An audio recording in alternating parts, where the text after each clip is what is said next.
start fires everywhere. You start a fire there. Just start fires everywhere, and eventually the fires will come together, and you create the inferno. And now, introducing the champion, Highrise. It's time. What's up, guys? Welcome back to another Highrise podcast. Thank you guys for joining us. Hope you guys had a great 420 weekend. We're back in the studio, back in the Highrise, 26 floors up, downtown LA, and we're gonna recap our weekend, our first event at Keys Hollywood. We made it. So how'd it go? How was it? What did you think? How you and Josh worked your ass off for this event. How do you think it panned out? If I had to give a 1 out of 10, I'd give it like an 8.8. Yeah. I feel like it was like a pretty solid, pretty long one. Damn, a 10-hour event? We did it from literally 2 to 12 o'clock, so it was literally 10 hours. And it was our first event at the new venue, so definitely a little bit of a learning curve and trying to kind of figure out the flow of it, but we had it was dope. We had all the homies pull up. It wasn't too it was a nice flow the entire time. I felt like it wasn't too hectic. It wasn't dead. Everybody was chilling, having fun. We had a bunch of fun things throughout the day. We had the legendary Johnny Depp bless us with his presence. Oh my God, I can't believe he came through. That was gnarly. When he walked down the steps, I was like, is Johnny really here? Is that Captain Jack Sparrow? Yeah, people were going crazy, and that was definitely a blessing to have Mr. Depp. Never know when you're on Sunset across from the chateau, who's gonna pull up. Never know what you're gonna get. But yeah, we had Johnny there, so that was dope. We had, at the last minute, Jesus Hands. If you guys don't know who that is, he's the one who, he actually turned the Hollywood sign to read Hollyweed, 5 years ago or something like that? I think that was the day that it went legal recreationally. Oh, is that what it was? I think it was maybe January 1st, 2019. But talk about a great art installation. He's also changed the Hollywood sign on the 101, I believe, to Hollyweed. He's just a dope artist that's just been running around the Los Angeles cannabis community since we've been doing the agency. So yeah, shout out to Jesus cool. Hands. Literally at the last second, he's he's down to come do a whole art install in one of the rooms. So he did a whole dope Hollyweed activation and put a bunch of his dope art up. So that was super sick, perfect vibe for the new Hollywood venue to have all that type of stuff in there. So that was cool. We had a dope band playing all day. I can't never pronounce their name. Lowry. It's either Lowery or Lowry Brothers, whatever it is. But they killed it. Super Everybody dope, loved yeah. it. Everybody was talking about how dope they were. It was some jazzy hip hop. So they played It Ain't No Fun If the Homies Can't Get None, and you don't even realize, and they're just I'm jamming oh shit, out. is that Wu-Tang? Yeah, it was crazy. It was dope. That was cool because usually we don't really have live music like that, especially that type of music. We always usually just have DJs or whatever. So that was kind of a different vibe. That was cool.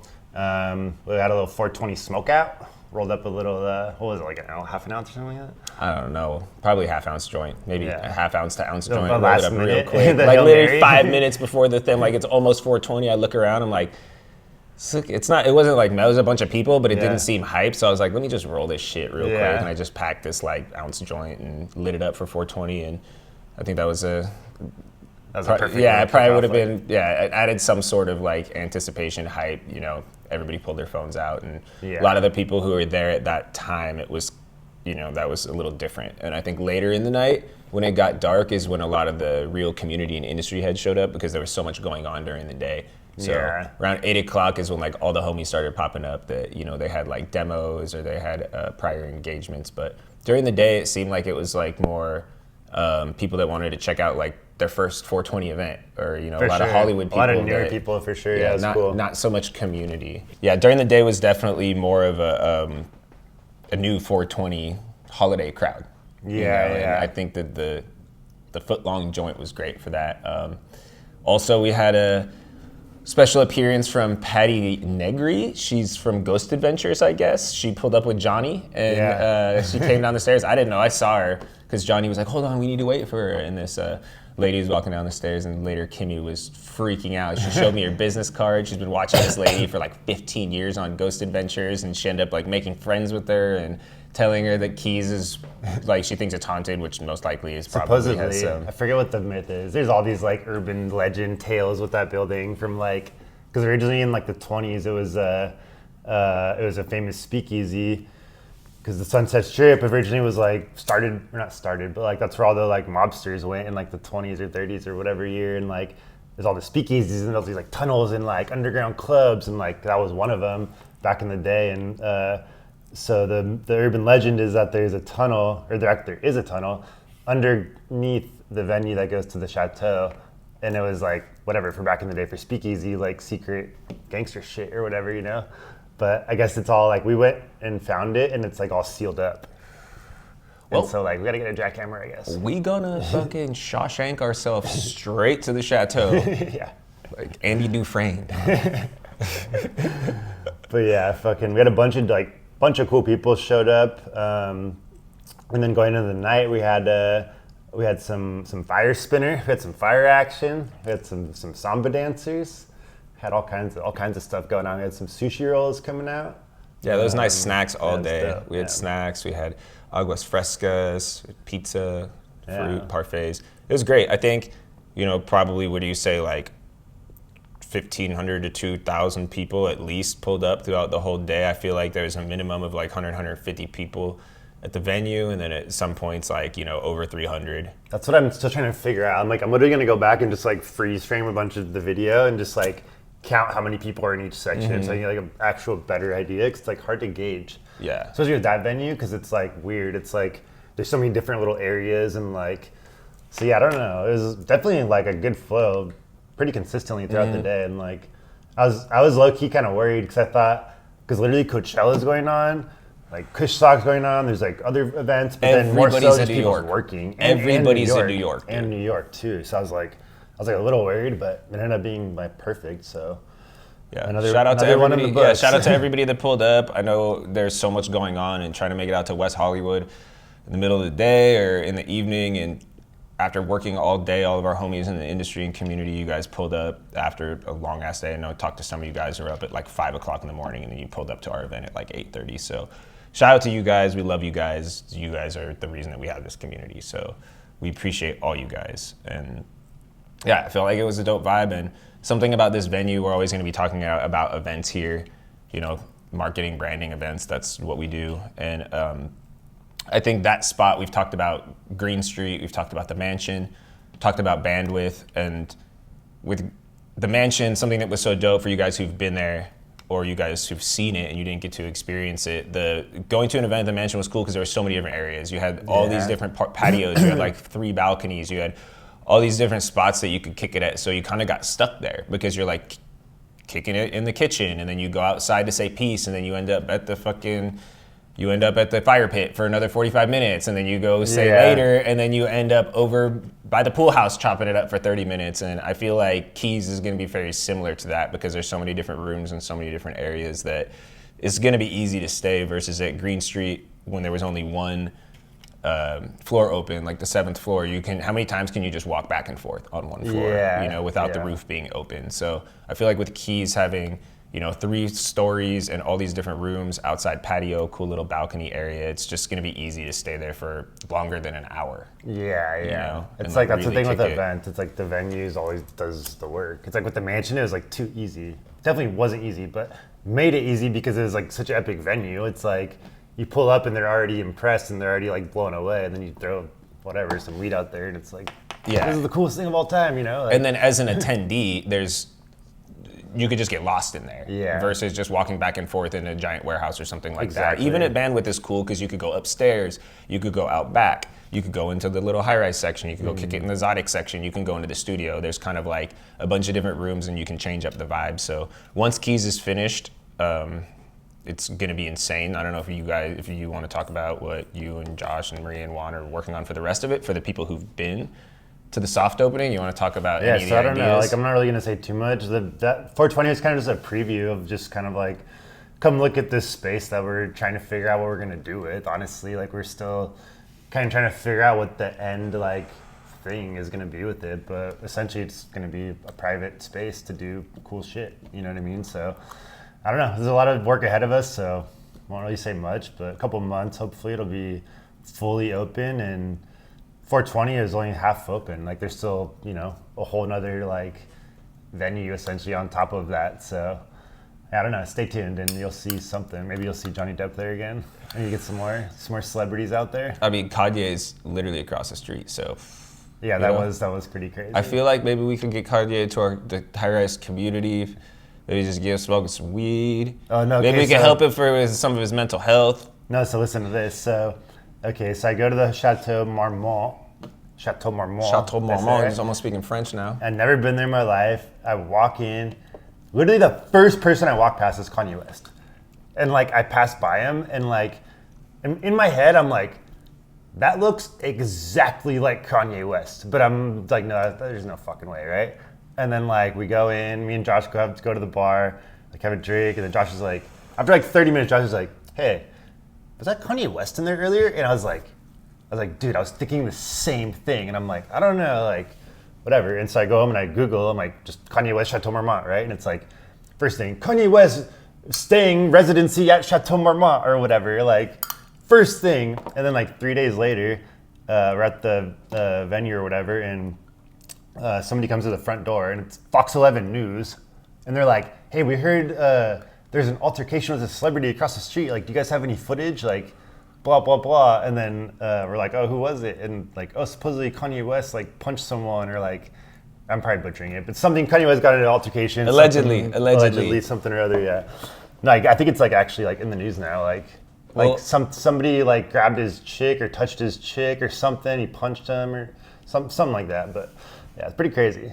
First time going there, just what's up, Kanye? Like, yeah, you're just gonna post up upstairs on the third floor with a long lens, just sniping dude, Chateau. for real. Just rent it out to paparazzi. Yeah, no. So we literally broke all the rules at the Chateau, and we didn't even know. What are the rules? So it's like, the reason it's such a famous place for all the celebrities to go is because it's known for its privacy. No cell phones, no cameras, no pictures, no like, hey, is that Kanye West? Like, none of that, you know what I mean? Like, be cool, you know, whatever. And I guess, like, it's not even, like, reservation. It's like you walk up and they're like, decide if you can get in. And somehow they let us in, like, whatever. And so me and Josh... For sure, like, you guys are TikTokers. For sure. Everywhere we go, we're TikTokers. Like, me and Josh, like, go in and we're just, like, looking around, whatever. Then we go to the bar and, like, Josh, oh, like look over there. Like, starts taking all these pictures, like, does a full, like, photo shoot of me, like, da-da-da-da. And then, like, 10 minutes later, we're, like, asking the bartenders, like, hey, was that Kanye West? Like, just like literally breaking all the rules, just like shooting all the photos, like fucking, oh, Kanye. Like, were they bummed on you, or what? Were they all chill? They were all chill. No, they were cool. But it's just funny, like after like just looking, like, oh, cooked it so hard at the Chateau. We're working class, though. Yeah. We're working class. Yeah, I feel like when we go places, I always just vibe out way more with like the working staff or the service people than I do, you know, the guests. Yeah. It's just like we're working class people, I feel like. Yeah. That's hilarious. And then everywhere we go, people are just... We don't fit in anywhere we go like that, but we're always hyped to be there. Yeah. We're like not jaded. We're like, oh my God, wow, I can't believe we're here. And then the wait staff or the bartender or whatever is just like always hyped on it. The best is when we'd always go to like the whatever, like go on the team trips. We all have like weed hoodies on and we just go in and getting like wine and all this stuff. Everybody's like staring at us like, who are these assholes? Like. So we started leveling up a few years ago, ordering wine. Aaron would send it back, pretend like he's sending it back. Yeah. He's like, terrible. This is a little young. Also, shout out to Zippo. We did this dope ass custom lighter. They literally made us like 100 of these like gold, like literally individually numbered gang member ID lighters. Pretty cool collab. It's kind of one of the cooler like high-rise collabs I feel like we've done over the years. Like fucking got the torch. Oh, it's thing, a torch? Like, I didn't even know. Wait, you have a torch. Oh. No, so that box, you could switch it out. You pull this out, and it switches between torch and whatever. Thank you, Zippo. Brilliant. Shout out Zippo. Brilliant. So that was the event. Is that it? Anything else? Yeah, I think that was it. Fucking pretty solid. What do you think? I thought it was great. What'd you rate it? I was gonna say 8.8, like something like that, like yeah. almost a 9. Yeah. Shout out Rama. Cannabis Talk pulled up. 420 experience. That's the third. How crazy is that? That's the third 420 experience or whatever that thing that we've done with Rama. Like, it's already the third one. That's crazy. And every one has been pretty solid. Like, we did 2-Bit Circus the year before. Green Street Fest the year before, Yeah. which was insane. Yeah. Juicy J, Gary V, Harry Mack. And speaking of 2-Bit Circus, to segue into our next topic. Beautiful segue. If you guys haven't checked out the new Hulu show High Hopes, rated #1. Our guy. Cannabis documentary coming out about MMD dispensary in Los Angeles. And they shot an episode from our 420 event at the 2-Bit Circus last year. So we checked that out. I don't know if you guys had a chance to see any of the episodes. Apparently there's a whole episode on Rama. We got to go back and watch that, critique it, give him his notes, let him know how he did. And then if you guys want, go check out the 420 episode where as soon as they show up to 2-Bit Circus, the first shot, you see Josh in the background out of focus. And then Fish has like some good screen time in there. I'm a little disappointed in my screen time, I'm not going to lie. You didn't get too much screen time. Not enough to get I got like two clips, but they're both like not even half a second. It's just like I don't know, it's like nothing, you know? I'm clear as day center frame, but my face is blurred out, but you fully see the orange beanie and the glasses. It's hilarious. And then Fish is in front of me, not blurred out. I think Fish signed the waiver.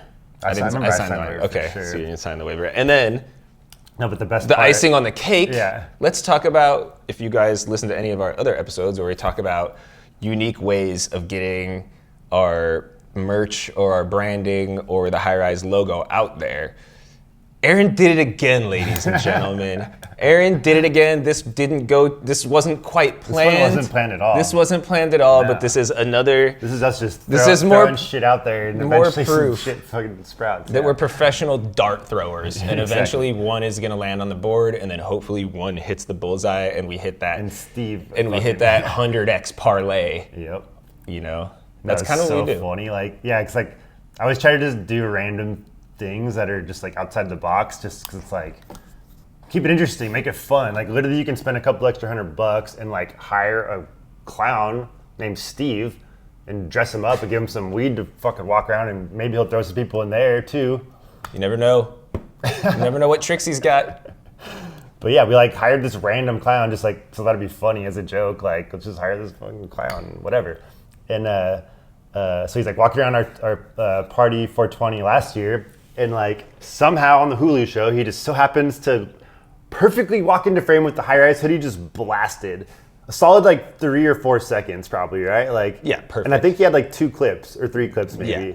And it's just like hilarious because like hire this random clown, and then a year later he's just like on Hulu wearing our hoodie, just like blasted like #1 show on Hulu. Shout out Steve. Even the rankings fucking #1 show. The roof.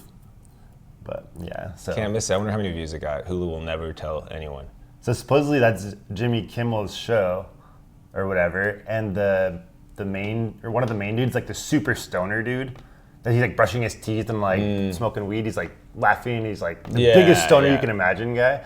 I guess he's like actually like that's actually him, and like he went viral. I'm like butchering this for sure, but he went viral years prior for like. He was on the news or some shit, and he was like that dude.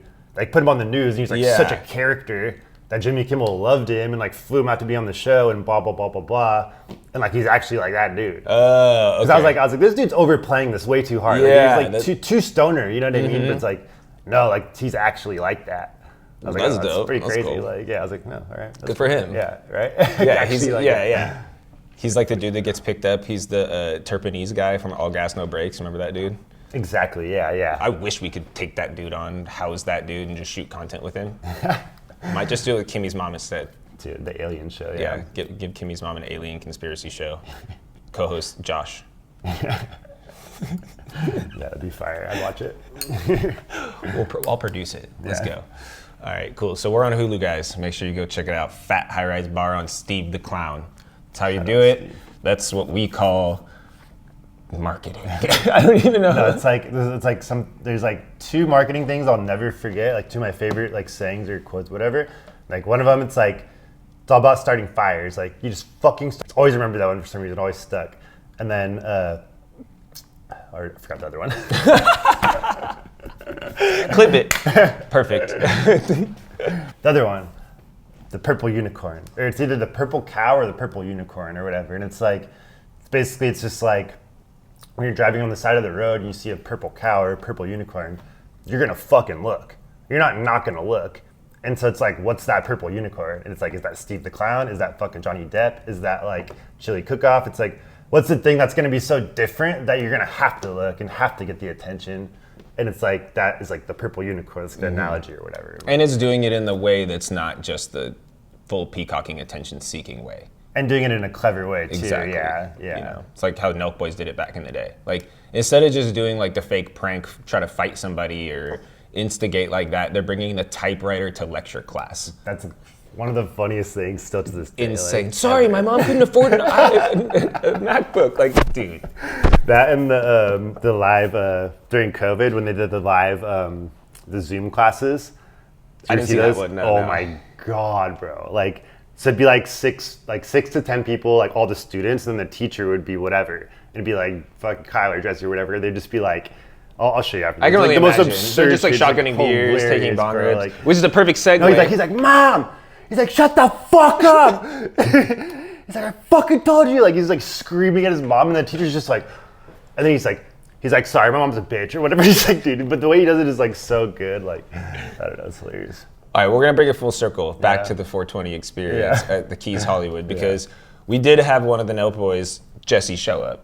Yeah, and that was dope. pretty sick. He pulled up with his homies and they kicked it, they vlogged. Jesse hit the big joint. And I know he's been like not drinking and stuff, so that was cool to see him smoke a little bit and enjoy it. And they kicked it for quite a while, so shout out to the Sunday gang. The Sunday squad.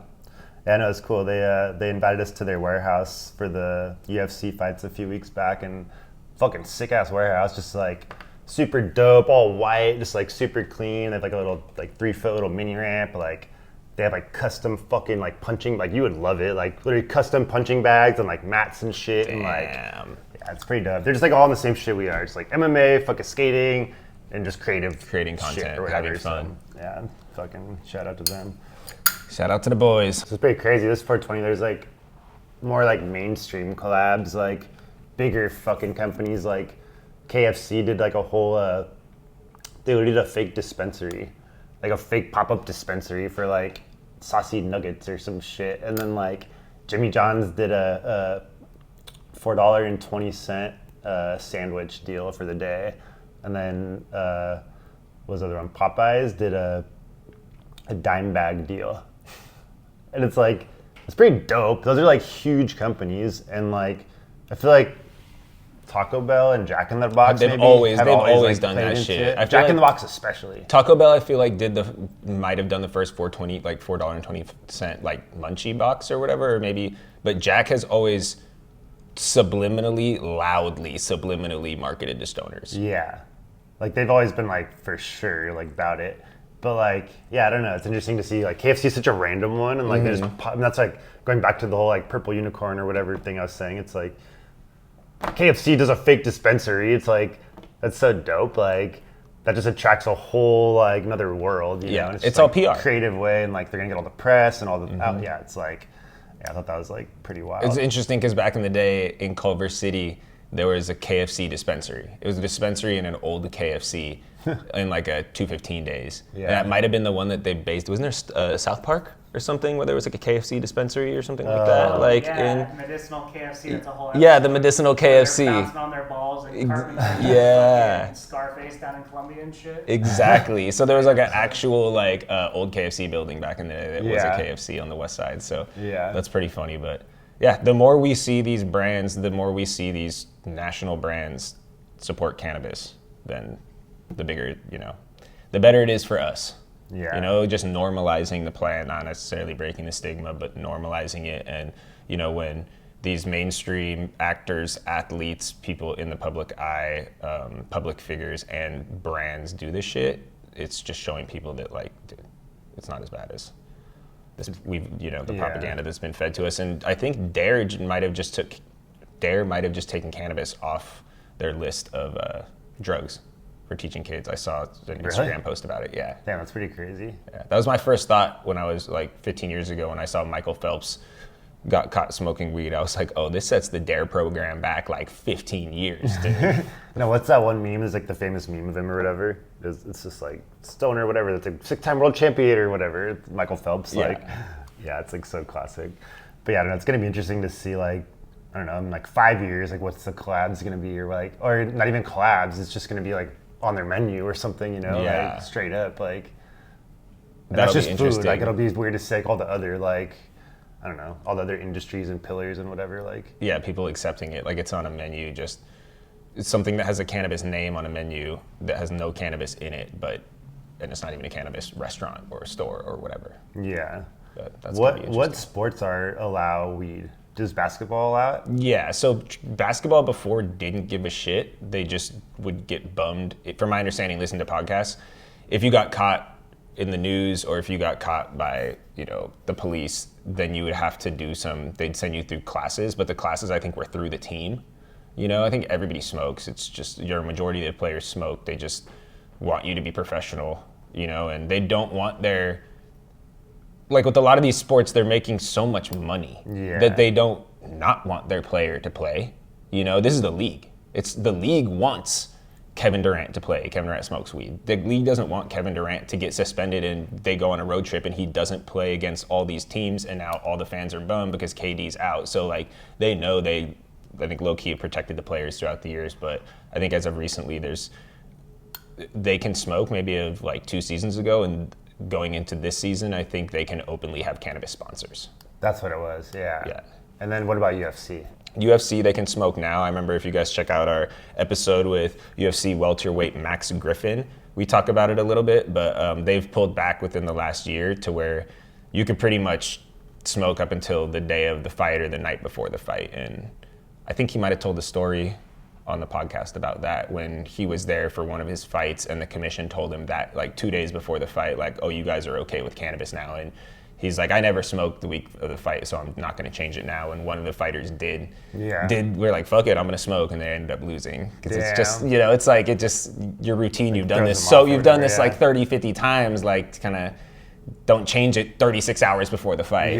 Maybe next camp, maybe go into it a little bit differently. But so that NFL, it's probably fine. I mean, there's this episode on Rogan with this, I think his name's Derek Wolfe or David Wolfe. He was like an NFL player, and he's talking about he had a cocktail that was like it would get him in a flow state, and it was like a mix of like a microdose of psilocybin with a little bit of Adderall. Before he played football? Yeah, and then he had like a bottle of water that had the mix in it, and he would hit it during the game, and that would just like put him in the most insane flow state with these like barbarians out there. How like what some of these fools fucking, And then he said there was like sometimes, he's like there was 1 or 2 times where he had like a little bit too much, and he was like in the huddle, and he's like looking at his teammates like, yo, he was like on one. Yeah. And he's like, I don't know. He's like, don't look at me on this play or some shit like that. Like, dude, I can only imagine. But yeah, it's like you got to imagine like some of these, especially in like football or in the UFC or mixed martial arts, like these dudes are savages. They're not only like brilliant minds, IQs for that shit. They're top tier athletes, but like to get yourself to like the top level of like the 1% of the 1%, like your mentality has to be so insane. It's like the John Jones, or it's like some of these dudes, they're gonna do whatever it takes like mentally to try to get there, whether that's experimenting with like microdosing or whatever to get that mental edge, Yeah. Because it's no longer just about like the physical edge with steroids. It's like, all right, dude, like that, everybody, and like at that level, everybody's like on the same, so it's like that extra little like 0.1%. Yeah, so yeah, we love it. We love seeing cannabis get more normalized, and hopefully we see more of that in the future. And Yeah, hit us up, Dana White. We're trying to come shoot some UFC. Yeah, we're trying to be the weed media UFC partner. We want to be like the Nelk boys, but instead of Happy Dad, we're the Cannabis boys or something. Cannabis sons or nephews. We'll be the Cannabis cousins instead of the Happy Dads. Yeah, we just need ringside seats next to Rama. Yeah. How about that? We'll work on it. Maybe we can do that by UFC 400. Yeah, that's 100 more pay-per-views. We'll buy all the pay-per-views until 400, Dana. Yeah. Let us into the Apex. Bang our line. Our boy just got hired at the UFC as one of the filmers. He works at above the Apex. Who's that? My boy Jake, who'd come to all the mansion to watch all the fights. Yeah. And he's I think he's gonna be shooting all the embeddeds and the countdowns with one of Fish and Jackson's dudes who trains at their gym. But he's just moved to Vegas and he's there. So hopefully you'll see us ringside, ladies and gentlemen. That's how we're gonna get more Highrise logos on TV. Full circle. For real. All right, guys, that's gonna be it. Aaron's gotta catch a flight to Hawaii. He's going on vacay for his birthday. He's coming back. He's leaving 34, coming back, KD 35. And Getting up hopefully he has some stories for us. I'm sure His I will. travels. He's gonna come back. Hopefully he's gonna gain some weight, eat some loco moco and some spam musubis. Hit that luau. I'm gonna go swim with some turtles. Shit. Who knows? Who knows if he'll even come back? I wouldn't. For real. I'm moving to Waikiki. All right, ladies and gentlemen. That's another episode. Thank you guys for stopping by and fucking with us this week. Make sure to hit that subscribe button. Make sure to check us out on Spotify and Apple Podcasts if you guys aren't. We're also on YouTube, and follow us on IG. We're gonna be posting reels and shit. So we appreciate it. Make sure to comment below if you guys have any questions, and we will see you guys on the next episode. Peace. All right, guys, thanks for checking out our video. If you guys like that one, make sure to check out these other videos. Hit that subscribe button and hit the bell, because YouTube don't want you to see any of this plant content.